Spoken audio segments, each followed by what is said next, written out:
This will make it into the review for sure. Oh, there's a review. Yes, there is a review of the Pirelli Cinturato Gravel RC. A tyre designed to split the difference between the speedy hard terrain and the grippy all-rounder mixed terrain. So, is this the perfect sweet spot between the strengths of two outstanding tyres, or does it unfortunately blend the weaknesses of both? Unfortunately, and I really am sad to say it, it is more of the latter. And let's talk about why, starting with a refresher on the RC's talented siblings. The Cinturato hard terrain is an absolute animal. Crazy fast, lowish grip, but it fulfills its purpose as a performance gravel tyre.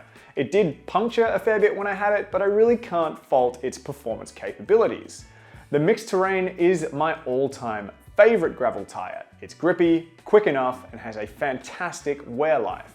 Sure, they're a bit harsh riding in narrower sizes, but I love them anyway. In fact, once my review tyre supply dried up, I bought mixed terrain tyres for all of my bikes. I went bike packing on them, and I even chose them to build up my crazy new Time 80HX with the 35mm tyre pretty much being perfect for that bike's narrower tyre clearance.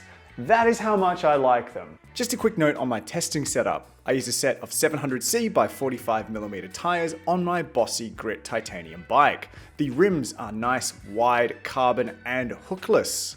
But the tyres still measured at pretty much bang on 45mm. Let's go back to the review and talk about the RC's tread pattern.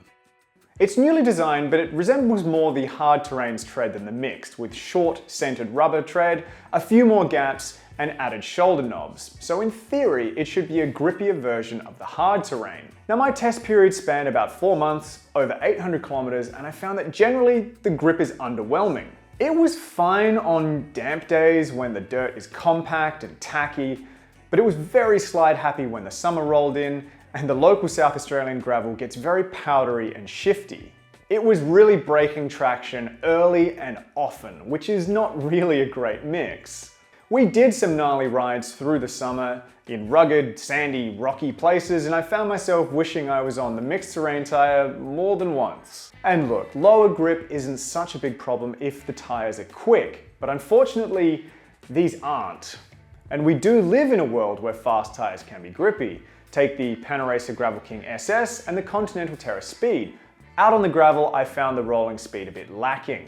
When you ride a fast gravel tyre, you absolutely know about it, and I didn't get the same sensations as the hard terrain, or the Continental Terra Speed, or the Panaracer Gravel King SS. That exciting, rolling speed that just puts a big smile on your face. When you add that to the lower grip levels and you're compounding the lack of speed, you're rolling slower at times when you have enough grip, and then riding more conservatively to manage the grip when you don't, so you're double slowing down. Kinda halfway through my test period, Bicycle Rolling Resistance published their analysis of the RC, which very much confirmed what I'd been experiencing. The RC is slower than the hard terrain, which is expected, but it's also slower than the mixed terrain, which I absolutely did not. It's not a huge speed gap between the two, but the RC sure is designed to be faster, and it should be. And that's kind of indicative of my experience with these tyres. I mean, on paper, looking at them, they should be better. Let's put this in some broader context though, because I do want to be clear, these are not bad tyres when you look across the spectrum of what's available. The biggest problem is comparisons with Pirelli's own range. If you want high-speed, low-grip tyres, buy the hard terrain. If you want high grip and apparently still slightly higher speed tyres, then buy the mixed terrain. It's a great all-rounder.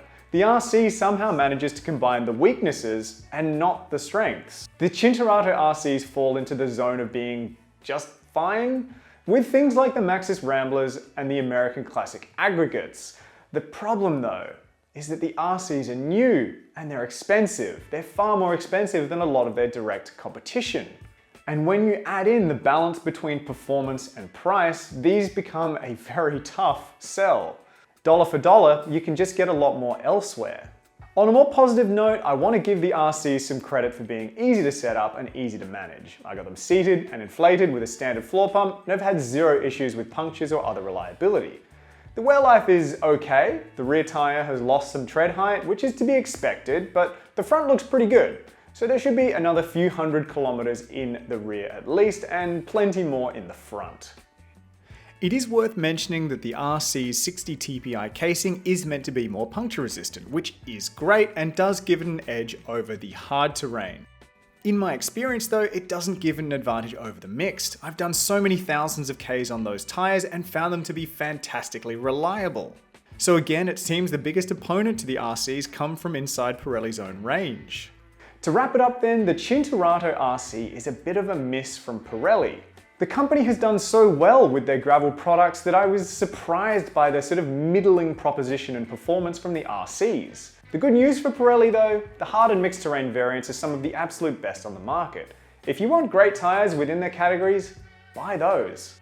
And that's kind of all there is to it. I do want to acknowledge that these tyres were sent by Pirelli's Australian distributor for review, but I think if you've got all the way to the end, you will certainly know that this was very much independent and the editorial control is mine. Thank you so much for watching me as always. Don't forget to ride safe, stay healthy, and I'll see you next time.